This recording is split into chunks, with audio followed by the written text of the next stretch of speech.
supuesto, entendiendo el panorama actual económico en cuanto a las sanciones flexibilizadas por ahora o hasta el momento, pero está tangible la amenaza, la posibilidad de que se restablezcan las sanciones. Eso genera un poco de inestabilidad también, por supuesto, en cuanto a las inversiones, etcétera. ¿Cómo analizamos este fenómeno?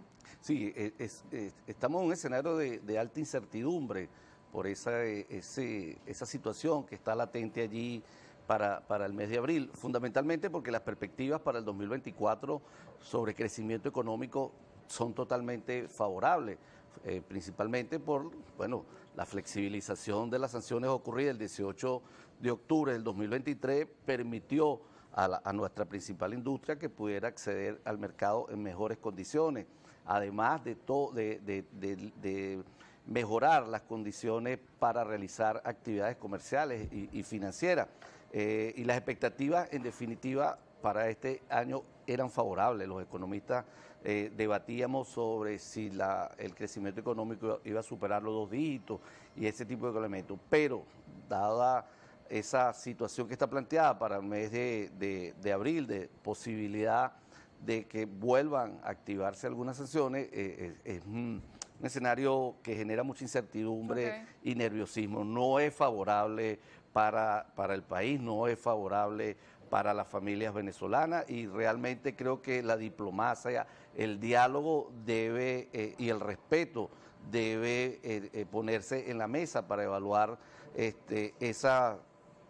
esas medidas, porque, bueno, afectarían. Sin embargo, sin sanciones o con sanciones, la economía venezolana para el 2024 va a tener un crecimiento positivo, fundamentalmente por algunas condiciones que hay en el año, además del elemento electoral que está ahí presente, y que, bueno, eso genera un nivel de dinamismo en términos de la actividad económica y sectores que vienen respondiendo positivamente. Pero en definitiva, creo que es un hecho que, como hemos descrito, genera mucha incertidumbre y que no sería favorable para los trabajadores, para las empresas y para el país.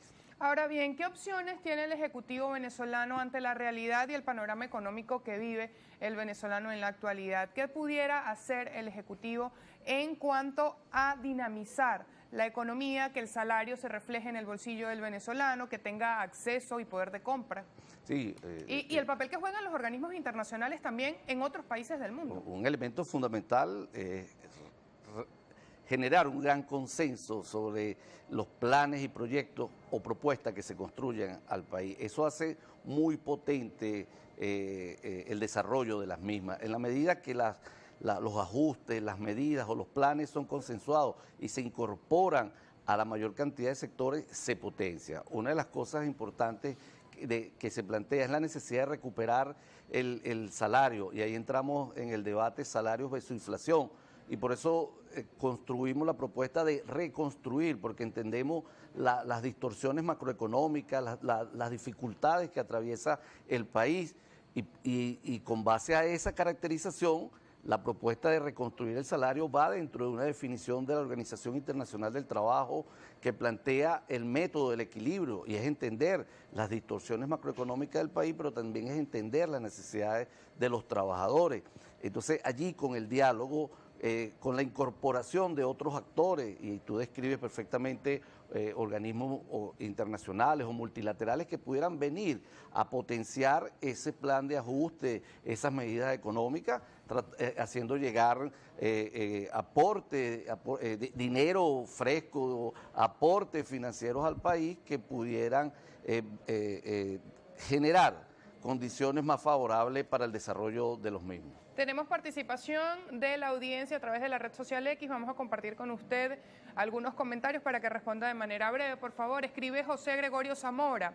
Buen día. A pesar de que se han flexibilizado las sanciones, hay mucha incertidumbre por parte de quienes exportan e importan productos y otras cosas. ¿Cree el invitado que hay miedo aún para importar y exportar? Totalmente. La gente está esperando la decisión el mes de abril para ampliar sus planes o, bueno, proteger lo poco que puedan estar capitalizando o impulsando. Pregúntele a su invitado, escribe doctor Luis Loyo, ¿cómo lograr subsistir con el salario de profesor universitario? No, es imposible, Luis. Nosotros en este momento somos víctimas del pluriempleo. Los profesores universitarios estamos desarrollando otras actividades, lo cual afecta la carrera académica y atenta contra el futuro del país, porque no podemos desarrollar la investigación y la extensión, que son elementos fundamentales dentro de nuestra carrera docente. No somos solo profesores de aula, investigamos y aportamos soluciones a los problemas del país. Y brevemente, para finalizar, profesor, el papel que juegan estos ingresos anunciados por el gobierno, bonos, ¿qué papel juegan? Los bonos significan en el ingreso de un trabajador que percibe salario mínimo 92% de su ingreso, pero además un trabajador o un pensionado puede estar recibiendo 103 o 90 dólares. Vamos a hablar de un trabajador de salario mínimo.